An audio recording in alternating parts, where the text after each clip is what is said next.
Del Evangelio según San Juan.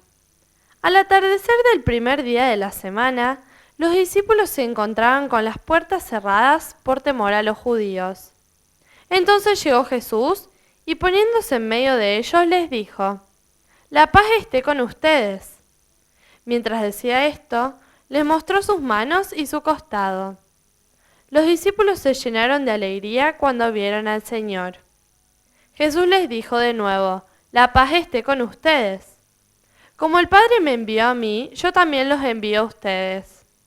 Al decirles esto, sopló sobre ellos y añadió: «Reciban el Espíritu Santo. Los pecados serán perdonados a los que ustedes se los perdonen, y serán retenidos a los que ustedes se los retengan». Tomás, uno de los 12, de sobrenombre el mellizo, no estaba con ellos cuando llegó Jesús. Los otros discípulos le dijeron: «Hemos visto al Señor». Él les respondió: «Si no veo la marca de los clavos en sus manos, si no pongo el dedo en el lugar de los clavos y la mano en su costado, no lo creeré». 8 días más tarde, estaban de nuevo los discípulos reunidos en la casa, y estaba con ellos Tomás. Entonces apareció Jesús. Estando cerradas las puertas, se puso en medio de ellos y les dijo: «La paz esté con ustedes». Luego dijo a Tomás: «Trae aquí tu dedo, aquí están mis manos. Acerca tu mano, métela en mi costado. En adelante no seas incrédulo, sino hombre de fe». Tomás respondió: «Señor mío y Dios mío». Jesús le dijo: «Ahora crees, porque me has visto. Felices los que creen sin haber visto». Jesús realizó, además, muchos otros signos en presencia de sus discípulos, que no se encuentran relatados en este libro. Estos han sido escritos para que ustedes crean que Jesús es el Mesías, el Hijo de Dios, y creyendo tengan vida en su nombre. Hola amigos y amigas. En este tiempo de la Pascua puede servirnos como horizonte de reflexión aquel hermoso cuento, La Bella Durmiente. Érase una vez una princesa que dormía en el centro de un castillo. El castillo a su vez estaba situado en el centro de un profundo bosque. Día a día el bosque se iba haciendo cada vez más espeso y enmarañado hasta el punto de hacerse prácticamente infranqueable.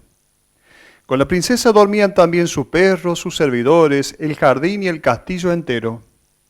Al cabo de 100 años, el joven príncipe de un país vecino se entera de la existencia de esta bella durmiente. Su corazón se inflama de amor por ella y decide ir a despertarla.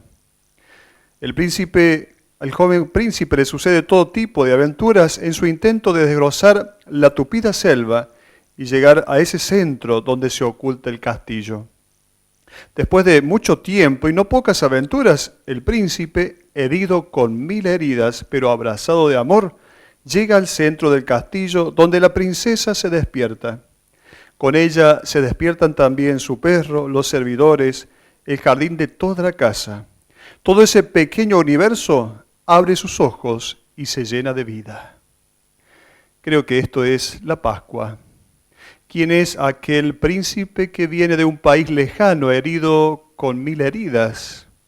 Jesús, que viene a despertar a esta princesa, a esta bella durmiente que es la comunidad cristiana, la iglesia. El Evangelio de hoy comienza diciendo que las puertas del lugar donde se encontraban los discípulos estaban cerradas. Una iglesia, una comunidad con puertas cerradas. Lo primero que tendremos que preguntarnos es ¿qué iglesia somos? ¿Qué comunidad somos? Si una comunidad de puertas abiertas o una comunidad de puertas cerradas. ¿Por qué dice el Evangelio que tienen las puertas cerradas? Por temor a los judíos. El temor, el miedo siempre es mal consejero. Muchas veces los miedos en la iglesia han encerrado a la iglesia, así como sucede con este bichito llamado el bicho bolita, cuando lo tocamos enseguida se encierra.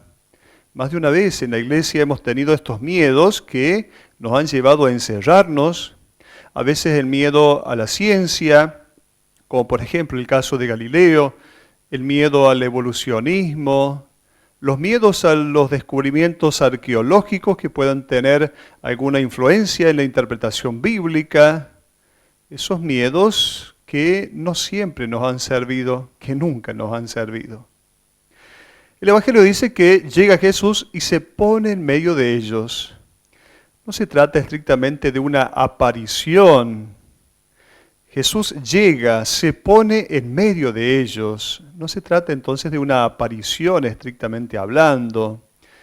Jesús es el mismo, aquel que caminó por la tierra de Galilea, es el mismo, pero no es lo mismo, no de la misma manera. Es el resucitado.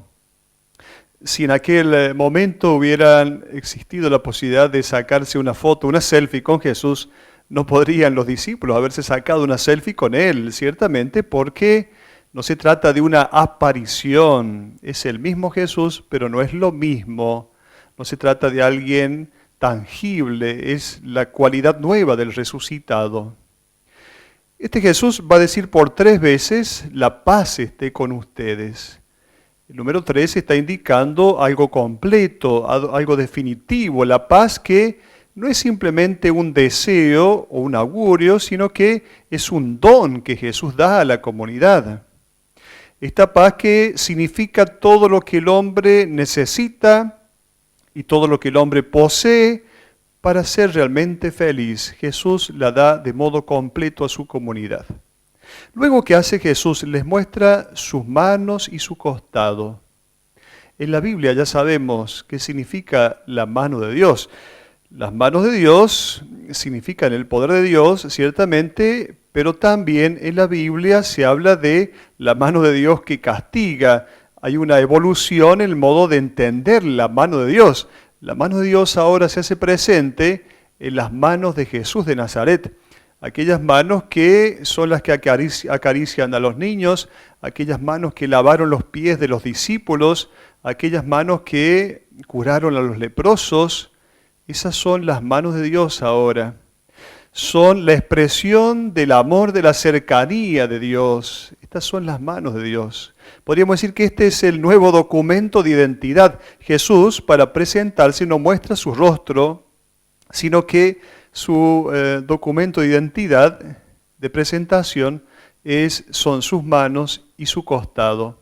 El costado del cual dice el Evangelio que salió sangre y agua. Sangre y agua. Las dos cosas son símbolos de la vida. La sangre en la Biblia es el símbolo de la vida. El agua nueva, del Espíritu. Entonces, esta es la presentación de Jesús. Del costado abierto con el cual nos da su vida a nosotros. Se trata de esta presentación de las manos como signo de amor, luego también el costado como signo de amor del crucificado. Los discípulos se llenan de alegría cuando ven al Señor. ¿Por qué se llenaron de alegría? ¿De dónde les vino esta alegría? Fue la alegría de saber que una vida donada, realmente donada, no es una vida perdida, sino que es una vida que permanece eternamente en el mundo de Dios. Esta es la alegría más profunda. Por eso se llenaron de alegría. ¿Cuántos cristianos viven esta alegría de la entrega, de la vida donada, de la vida entregada? En estos días estamos siendo testigos y partícipes de un hecho tan hermoso, la beatificación del obispo Enrique Angelelli en la Argentina, junto a otros 2 sacerdotes y un laico como mártires. Una vida donada, no es una vida perdida, es una vida recuperada y es el motivo de la alegría de los discípulos. Tomás, uno de los 12, dice el Evangelio, de sobrenombre el mellizo, no estaba con ellos cuando llegó Jesús. ¿El mellizo de quién es Tomás? El mellizo de cada uno de nosotros. Cada uno de nosotros está presente en Tomás. En los Evangelios, en Juan, las personas, los discípulos, son también personajes y son de alguna manera representaciones de lo que sucede en un discípulo de Jesús. Tomás es aquel que vive ciertas desilusiones. Dice el Evangelio que no estaba con ellos cuando Jesús se hizo presente. Es aquel que vive ciertas desilusiones en la iglesia, que va por un tiempo, se va y que luego vuelve. Es aquel que también quiere ver al resucitado. Sabemos que la resurrección de Jesús es un hecho real, pero no es un hecho que se pueda constatar con pruebas científicas, ciertamente. Tomás es aquel que entonces quiere ver al resucitado. Tomás es al mismo tiempo en el Evangelio, lo vemos tantas veces que tiene cierta dificultad en creer. No entiende las palabras y las decisiones de Jesús. En el Evangelio de Juan aparece de esta manera Tomás. Interviene por primera vez cuando piensa que seguir al Maestro significa perder la vida. Lo dice el Evangelio de San Juan en el capítulo 11, cuando va a exclamar desconsolado, vayamos también nosotros a morir con él. Pareciera que el escritor del Evangelio al principio lo deja un poco mal parado, Tomás. Durante la última cena habla de este camino que está recorriendo, un camino que va a pasar a través de la muerte. Jesús va a hablar de esto y Tomás va a intervenir, en este caso diciendo, Señor, no sabemos a dónde vas. ¿Cómo podemos seguir el camino? Tomás está lleno de perplejidad, de dudas, no acepta o no acierta a aceptar lo que no comprende, ciertamente. Y parece que Juan un poco se divierte en menospreciar a esta figura de Tomás, en la cual todos nosotros, como decíamos, estamos presentes. Sin embargo, al final le hace justicia a Juan cuando pone a Tomás, cuando pone en su boca esta expresión tan bella, Señor mío y Dios mío. Por lo tanto, dejemos de decir Tomás el incrédulo, finalmente es Tomás el creyente. Jesús le va a decir, trae aquí tu dedo, aquí están mis manos, acerca tu mano, métela en mi costado. En el contacto con las huellas de la crucifixión, y aquí está el signo de amor grande de Jesús, Tomás puede hacer esta experiencia de ver a Jesús, de ver mejor a Dios en Jesús. Por eso dice Señor mío y Dios mío. Hace la experiencia de ver a Dios en Jesús, en el amor que se revela a través de estas llagas, ese amor que se da a conocer en las llagas de Jesús. Por eso va a decir Señor mío y Dios mío. También aparece esta expresión de reconocimiento de Dios en el centurión romano, cuando Jesús muere en la cruz, va a decir, verdaderamente este hombre era el Hijo de Dios. ¿Por qué no cree Tomás? En realidad, Tomás no les cree a los que le hablan de Jesús, a sus compañeros, a su comunidad, no les cree a ellos. Los discípulos habían escapado en el momento de la crucifixión. Tomás ve que ellos son unos cobardes. A Tomás le cuesta creer en Jesús también por culpa de aquellos que le hablan de Jesús. Por lo tanto, esto nos hace pensar en la poca credibilidad que a veces tenemos los predicadores. A veces en vez de ser un vidrio que transparenta, llegamos a ser un muro que obstaculiza. Y entonces esto es lo que pasó con Tomás. Tomás no es que no le crea a Jesús, sino que no le cree a aquellos que le hablan de Jesús. ¿Por qué? Han escapado porque son cobardes. A Tomás le cuesta creer, pero finalmente permanece en la comunidad porque en la comunidad reunida se hace presente Jesús. Finalmente Tomás se da cuenta de que puede percibir esa presencia de Jesús cuando la comunidad está reunida. Es ahí, en la comunidad reunida, donde podemos hacer la experiencia de encuentro con Jesús resucitado. Y finalmente, aquella expresión de Jesús, felices los que creen sin haber visto. En realidad no es que Jesús lo esté reprendiendo a Tomás, sino que está diciéndonos a nosotros hoy esta clave. Nosotros no vemos y estamos creyendo. Somos aquellos que no vemos y estamos creyendo, estamos aceptando esta vida nueva del resucitado.